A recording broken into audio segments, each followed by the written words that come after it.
Good morning, guys. This is the Metal Babe, Michelle Moore, and I am here with Robert McDowell from the FCC, and we are going to do a little bit of, have a little discussion this morning on net neutrality. That's my big thing, and you gave an excellent speech last night on net neutrality. You talked about a lot of things with the FCC, but in particular that, and that's what sparked my interest. So I guess first, introduce yourself, let everybody know what your role is in the FCC, and then let's briefly get into what is net neutrality and kind of break it down for the average person. What does that mean to the average person? Sure. The FCC is the Federal Communications Commission. It's what's known as an independent agency in Washington, D.C. There are 5 commissioners and about 1,600 or so career employees. The 5 commissioners are all appointed by the President, confirmed by the Senate, but the President can't fire us, which is nice.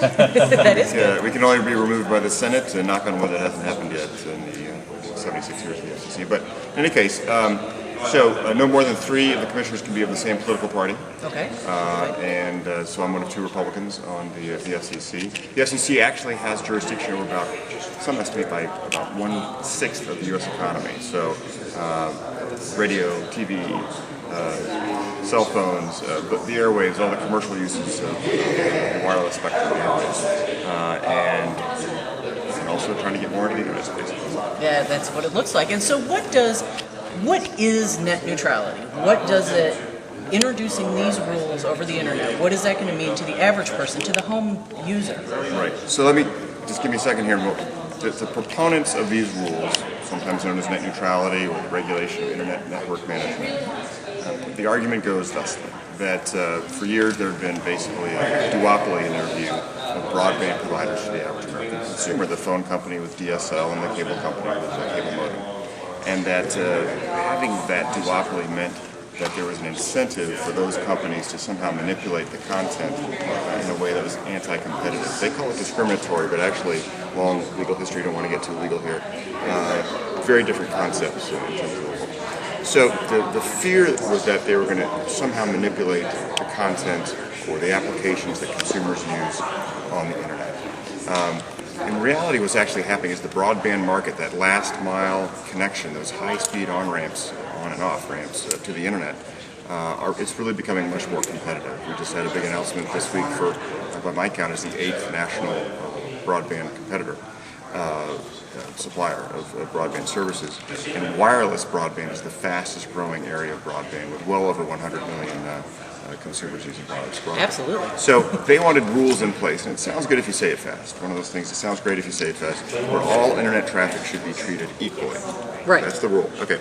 And it gets much more complicated than that very, very fast. Actually, you don't want all traffic treated equally, and here's why. Here's an example. If you're watching video over the internet, you want that video experience to be good, and you don't want that picture to be interrupted by pops or freezing up or what they call artifacting.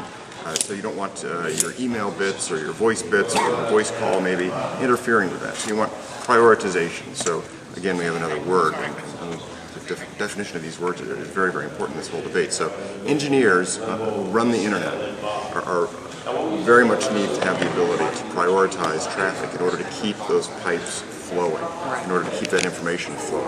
What you don't want, however, is anti-competitive conduct. And that is something where you're trying to keep out a competitor or keep out an application or things like that. And that is where things start to get confused. Well, in that vein, you actually exactly mirrored. I blogged about this last year, and I said, if you have, for instance, a heart scan transmitting from a hospital to a doctor, you want that to have priority over, grandma downloading her email. I mean, that's great, but that probably needs to have less priority over things that are very, very important. Or if you're making your multi-million-dollar presentation across the internet, and this is a make it or break it job for you, that needs to have priority, as you say, with the video and the audio and whatnot. But don't we already have many rules in place that can be used? For instance, I know the big case with this was the Comcast versus FCC, right? Comcast was limiting or dialing back access to a file sharing service, which is technically illegal anyway, but besides that point, they were dialing back or blocking access to a file sharing site, and the FCC got involved and said, hey, you can't do that, and they were already prosecuted under existing laws that are out there to prosecute with, right? So isn't that what advantage is there to these new rules over laws we already have? Freedom of speech we already have, not discriminating against companies or people or whatever we already have. So how is this, what is the FCC's reasoning that this is better, that we need additional rules and regulations in order to enforce them? Well, you just put your finger on it. First of all, we all want an open internet that maximizes consumers' freedom. And that's what we've had since the internet was privatized in 1994. Right. It's acted that way. It's acted that way precisely because it is loosely knit and it is not governmental. It's not top down, it's bottom up. It really empowers individuals. So, but should there be a concentration of market power, an abuse of market power, in other words, sort of a monopoly that's abusing its monopoly, there are laws in the books to prevent that. There are antitrust laws, there are competition laws, there's deceptive trade practices laws under the Federal Trade Commission. And so it's just like any other business. If there's a concentration and abuse of market power, you can go after them and should.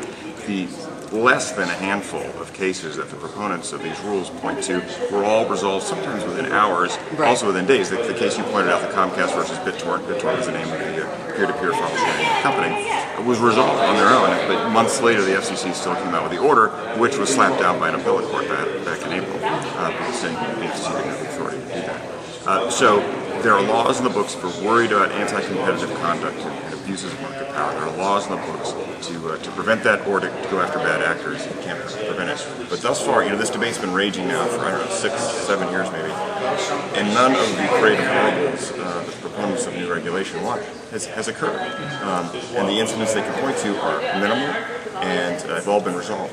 Furthermore, the FCC in 2007 and the Federal Trade Commission in 2007 examined the broadband market, looked into this issue, and find no evidence, zero evidence of abuses of market power. The Obama Departments of Justice and Commerce filed comments with the FCC just this January 2010, and came to the same conclusion. And the Antitrust Division of the Obama Department of Justice, to their credit, warned against imposing new rules because that could actually stifle investment and innovation in the broadband market. So there are a lot of unintended consequences that come about as a result of this. Well, and I think, another unintended consequence that's been discussed, at least among my peers, and I am actually by trade a geek, so, I'm very into technology and all of that. I know all about this stuff. And one of the things that we've often discussed is if net neutrality passes, we believe the days of cheap internet are gone. You will then begin to pay essentially by the byte, and no matter who you are, whether you're a giant company or a tiny person, no more of these $19.99 all-you-can-eat deals on the internet anymore. Do those opposed to net neutrality within your organization see that as an unintended consequence? There are actually some advocates who want there to be no tiered pricing. So what that will do is actually drive up costs. So let me give an example. Cable modem, some people don't know it, but you actually share bandwidth with your neighbor. Right. It's a shared network. Same with wireless, you share bandwidth with your neighbor. Okay. So grandma, let's say the hypothetical grandma who uses just a little bit of bandwidth, right, versus the kid down the street who's got file sharing software. They are both paying the same price right now, okay? But the market wants to start responding and being able to tier that pricing so that the more you use, the more you pay for. You pay more.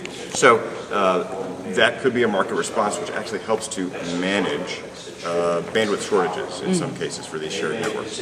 There are some who are advocating for you can't do that. You can't have what I call pricing freedom. Okay, so what that does is that doesn't mean everyone's going to pay grandma's rate. That means the price is going to go up to go compensate for the heavy bandwidth users. If you want a commercial grade pipe into your house, you got to pay a commercial grade price. So that's one argument. But the other part of all this is regulation always imposes costs. It's like a tax. Economically, economists will tell you regulations act just like a tax because they raise the cost of things. And not only the known cost, but the unknown cost, those unforeseen, unknowable consequences that come about as a result of new regulation. So absolutely. And on top of that, what it'll do is slow down investment in this area. We've been told that by investors of all stripes and sizes that invest in all parts of the internet ecosystem, not just investors in the companies that build the broadband pipes, but investors in companies that are along what we call the edge of the internet, the devices and applications. And it's going to make things very uncertain. Investors can deal with a certain amount of uncertainty. But when you start injecting more brand new rules, there's litigation risk, and it can be years before any of that's clarified. So capital stays on the sidelines. When investors don't invest, innovation slows down. Right.